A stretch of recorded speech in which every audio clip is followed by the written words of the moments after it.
Bom dia, gente. Nós voltamos às nossas aulas remotas e vai funcionar da mesma forma que funcionava antes. Eu vou sempre mandar o link do vídeo, da videoaula. Vocês vão assistir e vai ter uma atividade em seguida, tá certo? Então, nosso assunto é soluções. Nós já vimos os conceitos básicos de soluções, certo? Vamos relembrar alguns aqui. Nós falamos sobre misturas. Nós relembramos que existem as misturas heterogêneas e existem as misturas homogêneas. As misturas heterogêneas são aquelas onde os componentes se apresentam em fases distintas. Ou seja, a olho nu eu consigo ver quantas fases tem lá no meu recipiente.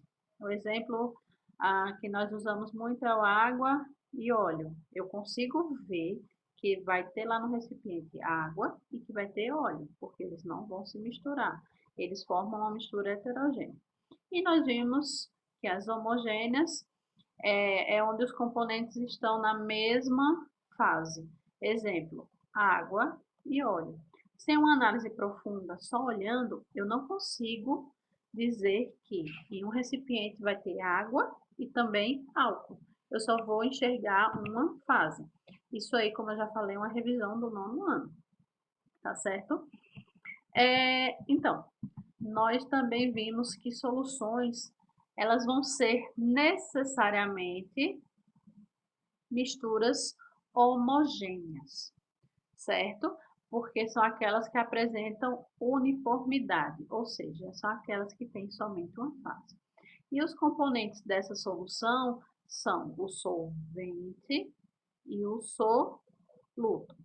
O solvente é o componente que está em maior quantidade na solução, sempre, sempre, sempre, toda a vida. O solvente também é aquele que vai dissolver o soluto, tá certo? Mas a gente vai ver, relembrar soluto. As soluções são divididas em aquosas, onde o solvente é água, e não aquosas, onde o solvente é um composto orgânico. O solvente pode ser qualquer outra solução. O solvente universal, não sei se vocês já ouviram falar que o solvente universal é a água. Então, é uma solução aquosa porque o solvente é água. Geralmente, o solvente determina o estado da solução, tá certo? Então, nós temos as soluções líquidas, nós vimos isso, que nós temos as soluções líquidas. Exemplo, água do mar. A água do mar é formada por água e sal. Ela está lá misturada. Quando a gente vai para a praia, a gente não identifica, a não ser que coloque na boca, né? Que vai ter água e sal. A gente só vê a água, não é isso? Então, é uma solução líquida. Temos as soluções sólidas, que são as ligas metálicas formadas por metais. Eu dei um exemplo de uma aliança, por exemplo, que é 18 quilates. Ela não é 100% ouro, ela é 75% ouro. O restante é outro tipo de metal. Então, ela é um exemplo de solução sólida. Só é ouro, a aliança ou qualquer material que vocês tenham, aqueles que são formados são feitos a partir do ouro 24 quilates, que aí sim é 100% ouro. E nós temos as soluções gasosas, que é o exemplo, nós temos o ar. O ar ele é uma mistura, ele é uma solução de CO2, de oxigênio, de gás nitrogênio e outros gases, ok? Vamos lá. Então, o soluto. O soluto sempre vai ser o componente que é dissolvido no solvente. Lembra que eu falei que o solvente dissolve e o soluto é dissolvido e também o soluto vai estar em menor quantidade, tá certo? Existem vários tipos de soluto. Nós temos os eletrólitos fortes, os fracos e os não eletrólitos. Os eletrólitos fortes são aqueles que se dissociam completamente em água ou no solvente, no caso, e tem uma grande probabilidade de conduzir corrente elétrica. Nós temos os exemplos de ácidos fortes, bases fortes e sais solúveis. Os eletrólitos fracos são aqueles que dissociam-se pouco, e por esse fato de se dissociar pouco, ele conduz pouca eletricidade. Nós temos os ácidos fracos, as bases fracas e os sais pouco solúveis. E os não eletrólitos são aqueles que não se dissociam em água e por isso não conduz corrente elétrica, certo? Nós também podemos dividir as soluções, ou melhor, classificar as soluções em insaturada, saturada e supersaturada. A insaturada é quando o produto de solubilidade ainda não foi atingido. O solvente pode solubilizar mais o soluto. É quando eu não coloquei uma quantidade exorbitante de soluto que fizesse com que meu solvente não conseguisse dissolver ele. Ele ainda consegue dissolver mais soluto. A saturada, no caso, é quando o produto de solubilidade foi atingido. Esse produto de solubilidade, cada substância tem um, porque cada substância consegue absorver ou dissolver uma quantidade X de soluto. Na solução saturada, o produto já foi atingido, então ele já está no limite. Ele não consegue mais absorver, ou melhor, dissolver soluto nenhum, certo? E se você insistir e colocar mais soluto, vai ocorrer precipitação. Precipitação nada mais é do que a decomposição do soluto no final do recipiente, no fundo do recipiente. Exemplo, quando eu boto açúcar demais no meu suco, que fica aquele suco travando tudo, e fica açúcar embaixo. Isso quer dizer que o produto de solubilidade desse meu suco já foi atingido. E o açúcar que eu coloquei a mais, ele não conseguiu dissolver. Então, por isso que ele ficou embaixo do copo ou da jarra, certo? Nas soluções super saturadas, o produto de solubilidade ainda foi extrapolado. Só que existe uma coisa que pode fazer, um método que pode fazer essa sua solução, essa nossa solução, ainda conseguir absorver um pouquinho mais, um pouco mais do que o produto de solubilidade disse. Ah, eu só aguento tanto. Só que eu posso fazer um processo para ele aguentar um pouquinho mais, para ele dissolver um pouco mais. Que é quando a solução ela é submetida a um aquecimento. Quando a gente aquece a solução, a gente faz com que o produto de solubilidade dela aumente. E isso faz com que ela consiga dissolver mais o nosso soluto, tá certo? Então, por isso que ela é chamada de supersaturada. Ok, relembramos. Então, veja. Nós iremos agora entrar na concentração comum. A concentração comum é uma modalidade de concentração de soluções que relaciona a massa do soluto com o volume da solução. A medida da quantidade de um determinado soluto dissolvido em certo volume de solução é denominada concentração comum. A partir de agora, nós iremos calcular concentração comum. A concentração comum, ela vai relacionar a massa do soluto com o volume da solução. Vou escrever aqui, soluto dividido pelo volume da solução, certo? Isso por quê? Porque assim, a gente diz assim, esse negócio está muito concentrado. Mas está concentrado quanto? Eu quero saber. E quando eu quero saber, eu faço massa do soluto dividido por volume de solução. Isso aqui é a concentração comum. Existe um outro tipo de concentração, só que a gente só vai aprender lá na frente. Agora é essa. É essa formulazinha que eu quero que vocês guardem na cabeça de vocês. Ah, professora, porque tem um aqui, é necessário ter esse um? Não, Esse 1 aqui, ele só está indicando que é a massa do soluto. Porque lá na frente, a gente vai ver que vai misturar soluto com solvente. Já que o 1 está relacionado com soluto, o 2 vai estar relacionado com solvente, tá certo? Não é necessário colocar esse 1 aqui. Basta você saber que você vai ter que usar a massa do soluto dividido pelo volume da solução. Existe uma unidade para a gente colocar nessa nossa concentração comum, que sempre vai ser, ou melhor, não sempre vai ser, pode ser grama por litro, pode ser miligrama por litro e pode ser quilo por litro. No entanto, nós só iremos adotar grama por litro. Então, nosso cálculo aqui, ele sempre no finalzinho, vocês têm que colocar a unidade de gramas por litro. E observar se os dados da questão vai te dar os valores em grama e vai te dar os valores em litro.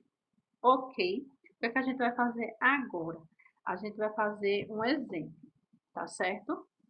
Vamos lá. Num balão volumétrico de 250 ml, eita, falou em ml. Se falou em ml, eu estou pensando em volume, né? Ml, volume.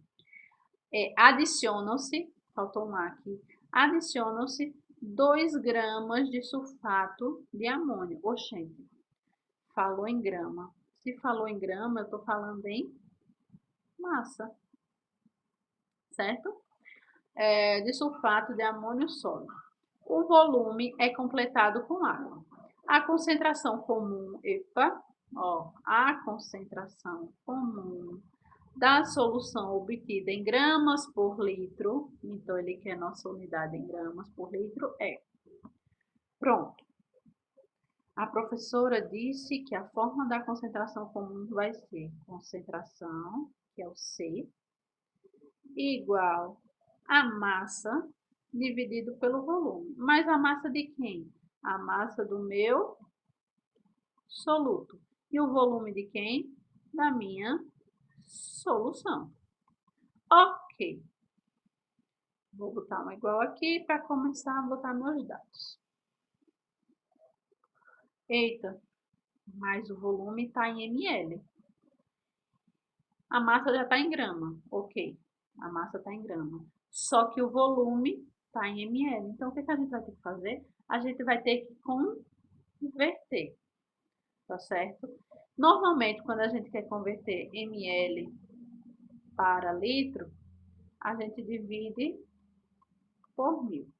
Mas caso vocês não saibam, existe uma regra de 3 simples que dá para fazer esse cálculo sem lembrar que ml para litro eu divido por 1000. É só lembrar assim, ó, 1 litro tem quantos ml? 1000. 1000 ml. Eu preciso desse valor aqui em litros, então eu coloco X. E eu coloco o valor que eu tenho em ml abaixo de ml. Quando eu fizer isso, vai dar no mesmo. Vai dar 250 dividido por 1000, certo? Quando a gente fizer 250 dividido por 1000, nós teremos um resultado de 0,25. 0,25 o quê? Litro. Por quê? Porque a gente já converteu, não foi? Convertemos.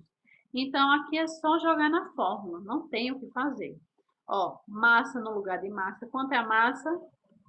2 gramas. Quanto é o volume que eu achei em litros?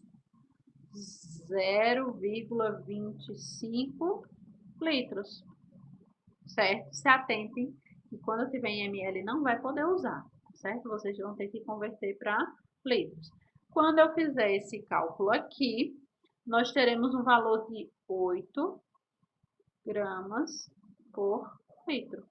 Então, o resultado dessa continha aqui nos diz que a concentração é 8 gramas por litro. e fechou, certo? Vamos para um outro exemplo. Evapora-se totalmente o solvente de 250 gramas. 250 ml.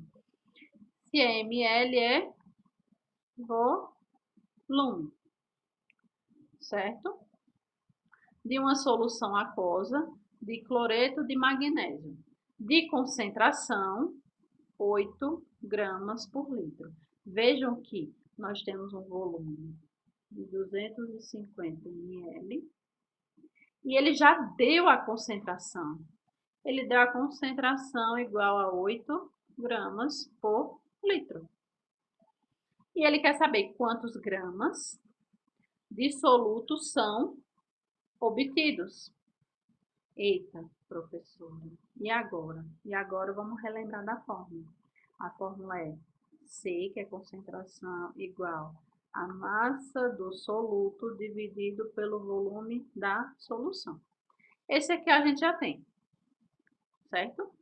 Esse aqui a gente já tem, só que está em ml, a gente precisa converter. E ele quer quantos gramas de soluto são obtidos. Então, vai me sobrar a letrinha M para procurar. O que é que a gente faz? A gente começa a substituir os valores que nós já temos. Concentração vai ser 8 gramas por litro, igual a massa a gente tem? Não, é o que a gente quer encontrar. M dividido pelo volume. Volume está em ml. Então, o que é que a gente faz? A gente vai dividir por 1.000.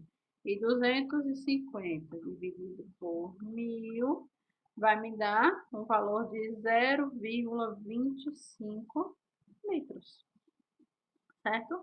Depois é só fazer o cálculo.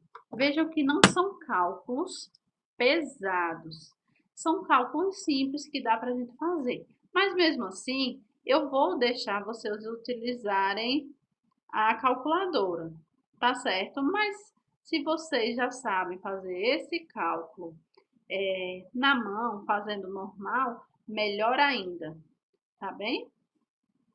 Quando a gente fizer esse cálculo de 8 vezes 0,5, nós iremos obter um valor de massa igual a 2. 2 o quê? 2 gramas. Porque o que a gente fez? A gente só multiplicou cruzado. Meios por extremos. Ok? Veja, não é difícil esse cálculo. Esse segundo exemplo, a gente teve que achar a massa. Por quê? Porque ele me deu a concentração já e me deu o volume. Vai existir outras questões que você vai ter que achar o volume. Aí ele vai lhe dar a concentração e vai lhe dar a massa. E vai ter os exemplos mais simples, que é só achar a concentração mesmo, dividindo a massa pelo volume. Como eu falei, qualquer dúvida, entre em contato comigo. Eu vou deixar uma atividade para vocês de fixação. Não é necessário me enviar, tá certo? Porque a gente vai responder na próxima aula. Na próxima aula também vou passar uma atividade valendo ponto. Tá ok? Tchauzinho, até a próxima aula.